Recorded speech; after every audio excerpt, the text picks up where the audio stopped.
開始嘅時候呢，就先同大家玩一個小遊戲，大家先合埋你哋嘅眼睛，依家聽我講一句說話，跟住做就得啦。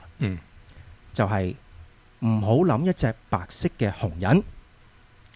3、2、1 OK， 可以擘大眼啦。係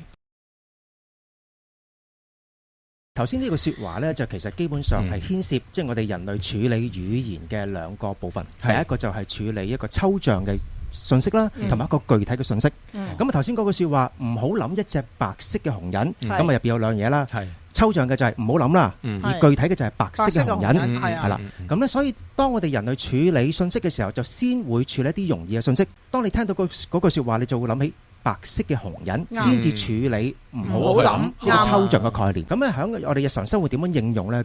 咁唔知你有冇細個嘅時候呢，試過一樣嘢，就係老師叫啲學生大家唔好傾偈啊咁。咁但係咧，當聽到老師呢句說話咧，大家就反而更加想去傾偈。所以同一樣嘅道理，如果當一個老師想叫啲學生靜啲嘅時候，唔係應該叫你哋唔好傾偈啦咁，反而係應該叫大家安靜，或者大家肅靜。